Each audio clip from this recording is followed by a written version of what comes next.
Ibi byiza nshuti bakunzi bateho Barasa Network. Ni mukore subscribe, like ndetse muna sharing. Ubundi Trump ni umudira twakunze kubivuga. Ni umudira ukomeye. Ni umudira none we ikintu ashaka iyo ugiye kureba ahantu hari imari zikomeye ashaka kuzigenzura. Hano hari igihe haba hari na economical war. Ntambara ishingiye ku ubundi niko bimeze ubwo ni intambara ishingiye ngo isi ikomeze ihungabana bityo ababyungukiramo muri Leta Zunze Ubumwe za Amerika. Donald Trump uriya mutipe ajya gutorwa ejo bundi abakire bagenzi be kubona Donald Trump ni umukire abakire bagenzi be bashoyemo amafaranga buriya hari gahunda yuko muri Amerika menshi cyane ba Elon Musk abakire baravuze bati ariko gute ubutegetsi bwa Amerika buhora buri mu maboko y'abantu bamwe batafite n'amafaranga babakene bari aho ngaho bakanadutegeka abakire twebwe ubwacu tutakwihuza ngo dushyigikire mugenzi wacu ko Trump niwe wari ufite akayihayo ko kuba umunyapolitike cyane aravuga bati kuki tutamushyigikira akaba umuyobozi noneho akazajya afata ibyemezo biri mu buryo bwacu kuko no kujya kwita bajya muri Venezuela nabyo byari mu buryo bwo gufatira gahunda abakire bo muri Amerika mu bijyanye n'ubucuruzi bwa peteroli ndetse iyi aferi basinya amasezerano ya Washington byose Washington Peace Agreement. Trump ikintu cya mbere yarebye n'inyungu z'amabuye y'agaciro muri Congo mu burasirazuba bwa Congo ahangaha muri hano muri Venezuela aho muri Venezuela na Iran icyo acungana nacyo ni ibikomoka kuri peteroli. Ibijyanye n'ubukungu ashaka kubigenzura. Ibi bya peteroli ya Iran ashaka kwicungira hafi nkuko yafashe ya Venezuela. Urumva akayigenzura. We n'umunyapolitike w'umudira nta kindi mupfana we ari mu nyungu z'ubucuruzi. Ejo bundi hari raporo yashyizwe ahagaragara igaragaza ukuntu muri cryptocurrency ya Bitcoin uyu mugabo amaze kugira amamiliyari n'amamiliyari. Urumva ku nyungu yashoyemo ngo mu buryo butazwi buri ilegari butemewe n'amategeko. Ahantu agiye hose n'ibyo agiyemo ni business. Ibi byo muri Iran kugira ngo yemere ari amasezerano abeho no kugira ngo kugenzura umuhora wa rumuzi se bivuze iki bisobanuye iki Amerika irimo kubirwanira. Urumva ibishwanira na Iran ni kugira ngo babone uko bakora ubucuruzi. Yes banagenzure petroli yo mu burasirazuba bwo hagati cyane bivuga uko biri. Noneho nibyo bari gufana Iran ari amato y'ubucuruzi se barimo kuvuga ngo Iran Amerika iri kuvuga ngo nahite Iran nibyemere wibwira akorera abanditse naye makampani ari gukorera se ubicukumbuye neza uzasanga ari amato menshi ari gukora mu nyungu z'abanyamerika mu nyungu za Trump bakabirwanya. Rero aho ngaho niho hari ikibazo gikomeye cyane. We nta hantu na hamwe ajyamo kuva muri Amerika kugera muri za Iran mu birometero birenga 10,000 hariya hari kubera iki ni kugira ngo agenzure ya peteroli n'amakampani akorana nayo nabo bakorana nayo. Urumva abo bakire bavugaga bamushyizeho umwe mu matora aheruka nicyo bisobanuye. Abantu babyumve neza ahantu hari peteroli ahantu hari amabuye y'agaciro n'izi muri Congo ni hazaza kampani z'abanyamerika uzasanga hafi ya zose zikora mu nyungu za Trump. Urumva cyangwa abantu be n'abamwegereye. Ibyo rero nta hantu Trump ajya gutera ibitero cyangwa atari mu nyungu niko bimeze. Uko peteroli ya Venezuela suri kuyigenzura ubu ameze neza cyane yayikusanyije peteroli muri Venezuela si bigenze cyane ko igiciro kizamuka kibara uko abishaka. Yashyizeho uriya mudamu umeze nk'uzawemere nyine ibintu byose mu rwego kugira ngo uriya ni marionette marionette ni wandi wazajya akoreramo ureberwamo. Trump akimara gutorwa yahise ashyiraho icyitwa ngo Doge ni ukuvuga ngo the Department of Government Efficiency. Iyo nyabano yo nukagiye kuvuga ko nimbi Musk ndetse n'uwitwa Vivek Ramaswamy. Abo ngaba Vivek Ramaswamy Elon Musk we sinakwirwa muvuga ubu numuvuga rwose ntawe Vivek Ramaswamy nawe nundi mukiri nawo muri Amerika bayobora kino kigo cyo kugenzura ngo imibereho y'abanyamerika ariko icyo kigo baragisenye ngirako imikoreshereze y'imitungo yabo. Hari ukuntu Amerika yashatse na Trump yashatse gushwana na ntuze na Elon Musk ariko birakari nk'agakino kugira ngo bashakora agakino bakomeze kutavuga ko bafitanye ubumwe bakomeze kuvuga ko bafitanye ubumwe. Naho ubundi aba bantu Trump abantu bamushyizeho abantu bashuyemo amafaranga b'abakire b'abanyamerika nibo bari gutuma isi kugeza aka kanya iri kunyeganyega mu bijyanye n'ubukungu mu rwego rw'uko bo ubwabo baba bafite inyungu zikomeye zitandukanye, noneho bakafatanya n'iki kigo bashinze cyo kugira ngo ibintu byose babigire gute Amerika ibyungukiremo kurenza ibindi bihugu ibyo ari byo byose. Ariko n'ubundi bikarangira isi ariyo gize gute, ariyo ibihombeyemo yishyuye icyo giciro n'ubundi cyishyurwa isi muri rusange. Hari ibintu biri kubera muri Iran muri kariya gace, ariko igiciro kishyurwa n'isi yose muri rusange. Iyi ntambara mu gihe bataragera ku cyifuzo bashaka cy'ubukungu ntabwo izigera irangira.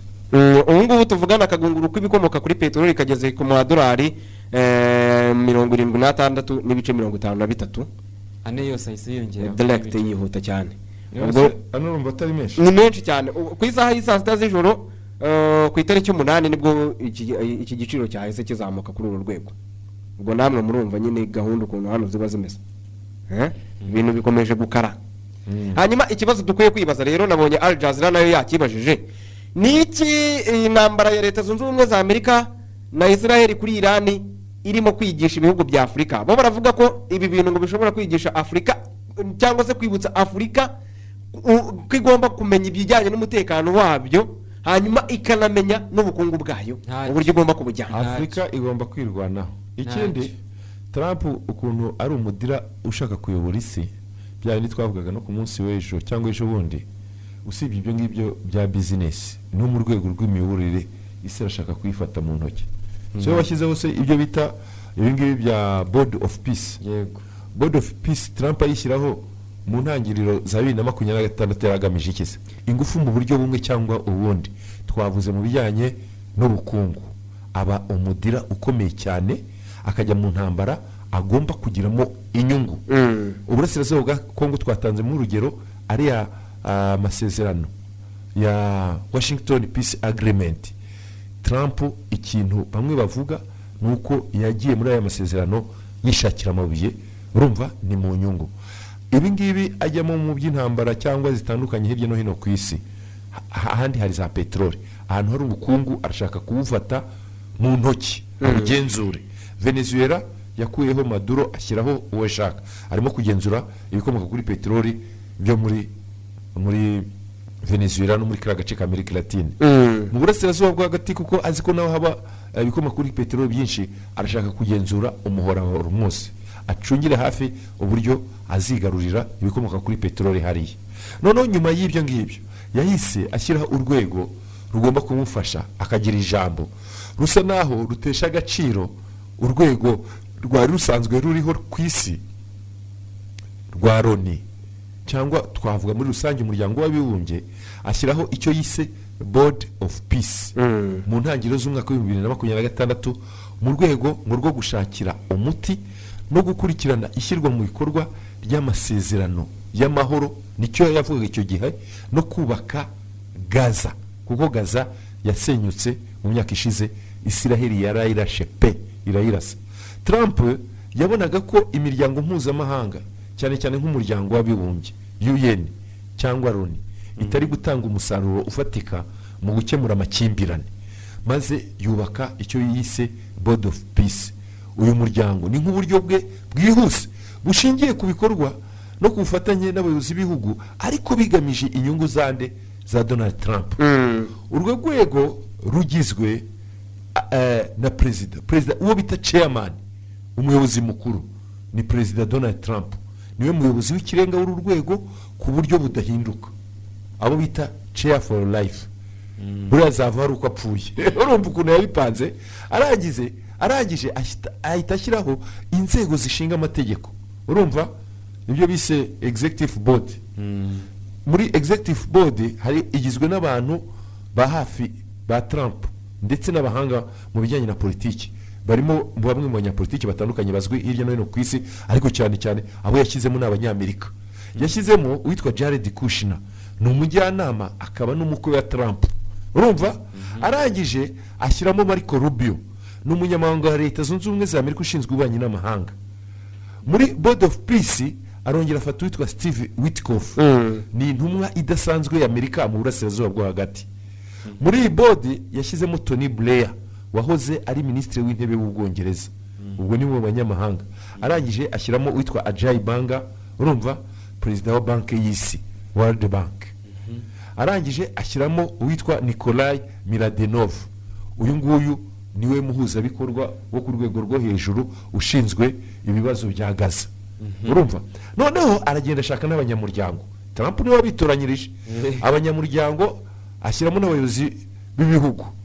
uru rwego runagizwe n'abayobozi batandukanye b'ibihugu byo mu burasirazuba bwo hagati n'ahandi ku isi, nka Israel irimo, Misiri irimo n'abandi batandukanye.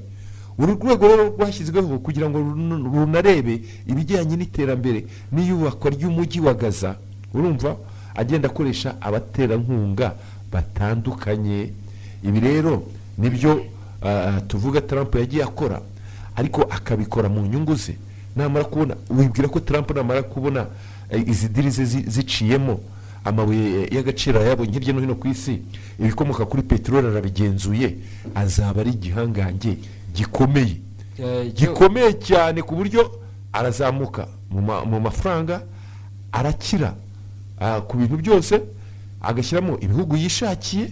urumva ubundi avuga ko ibihugu bigera kuri 19 nibyo byabanje kwitabira umuhango wo gutangiza uru rwego, ariko bivugwa ko 35 yamaze kubyemerera.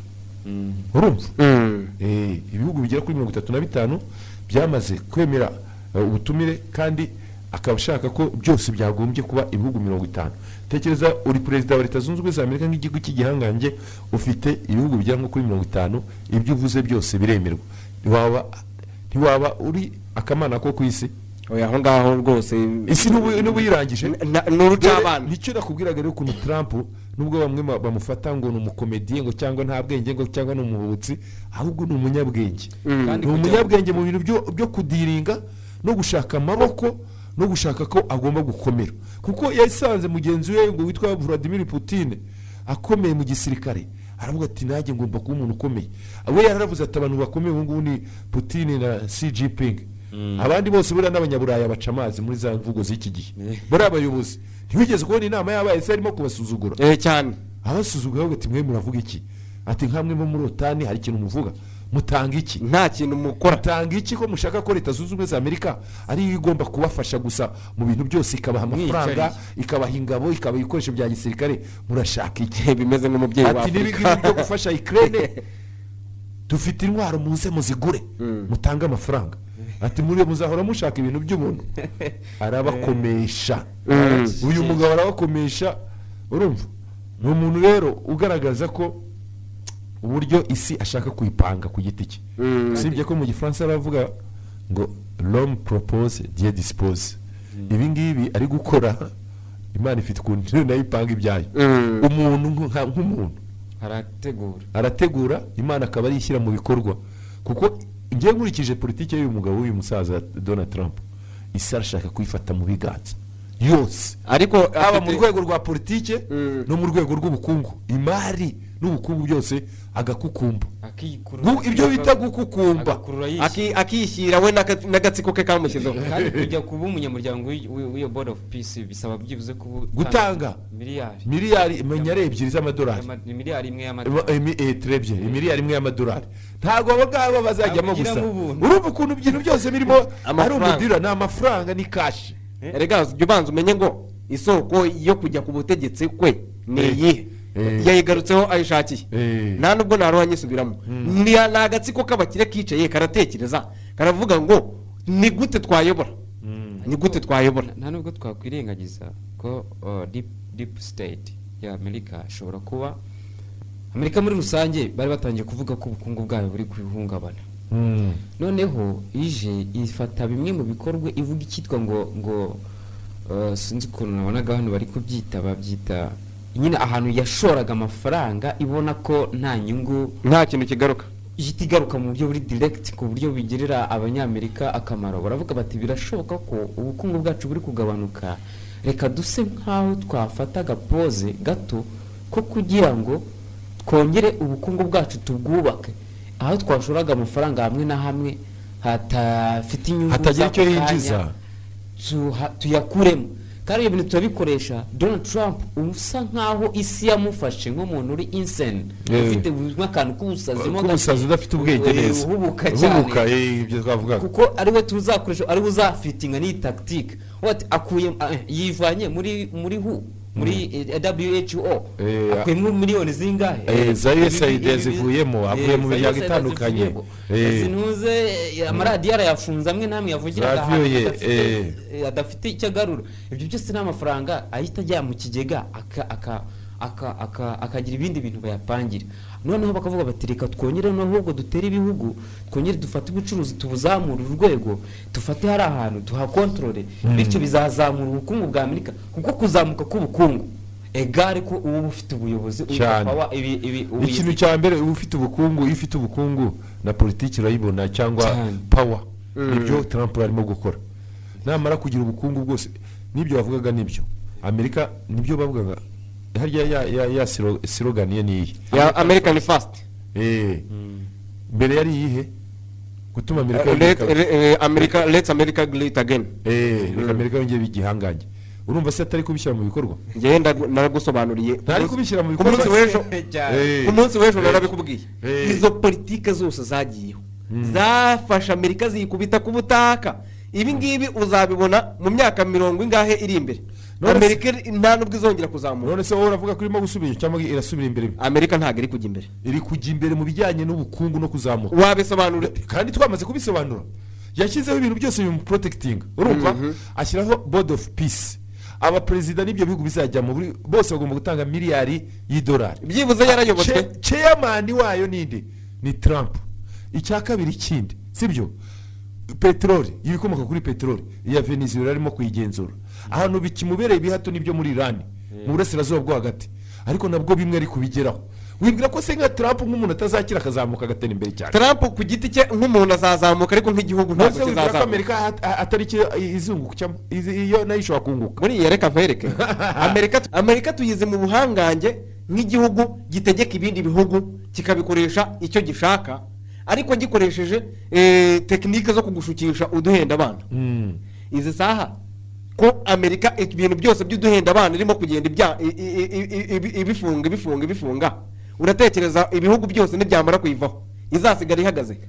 Ushobora kugira amafaranga ariko wowe yawe ku giti cyawe uri umwe hanyuma twebwe tukihuza turi 10 tukaza tukagukubitagura. Ibyo bintu nibishoboka. Oya aho ngaho igishoboka no kuvuga ko abandi urumva nabo ntago bicaye gusa icyo nakwemeranya nawe ntago bicaye barayicungira hafi sibyo ariko ngewe ikintu maze kubona nka Trump nk'umuntu ku giti cye we afite ibintu azakuramo usibye ko ashobora kubikuramo akangiza bimwe akarokora ibindi sibyo ibyo birashoboka rwose nk'ibijyanye na politike mpuzamahanga y'abanyamerika hari igihe yahura n'ibibazo bitandukanye ariko bizaterwa n'abandi barimo kwiyubaka uko nabo bazitwara. Ndabeshya Amerika nuko niyobora na strategy zazo z'imiyoborere perezida ajyaho afite mission agomba kurangiza irangiye baba bafata indi uyu afite mission yo kugira ngo ekonomi yabo barebe kuntu bayizamura urukumva kandi Amerika yongera ibigihangange itere n'abantu ubwoba kandi none za Venezuela n'izicece za Cuba se n'izipfukama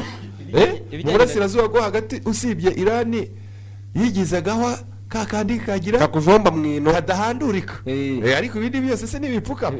Naho rero ibijyanye na diplomasi nibashikira vuga ati diplomasi yacu yaraguye yo mu ubuhangaje bwa diplomasi nibavuga bati turabona tugeze ku kigero cyuko bwagabanutse bazashyiraho undi kandi uzongera kabuzamura bya bindi y'amafaranga bwa bukungu bazamuye bw'imbere hawandi stock bakoze bazongera bayigarure muri ya mishinga cyangwa se bahimbe n'indi izaza gufasha n'ubundi bya bihugu byamaze gusenyuka byashenye wa undi wa mbere bazana indi mishinga none ujye kongera kugira gute kujya kubyubaka bayisukisha utwo tuntu kubera amafaranga n'amafaranga bahakuye bagiye kuyagarura mu yindi mishinga yindi bahimbye kugira ngo noneho bakomeze kubafata mu buryo none twakwita ko bworoheje bwa negotiation bwo bufasha bwo kuganira ako kantu kongere kagaruka kubera ko hari ahantu bamaze gustoka kandi ibyo bastotse bari kuza kufashisha nibyo bamaze kugukuramo bari kugarura. Ni mukore subscribe like ndetse muna sharing.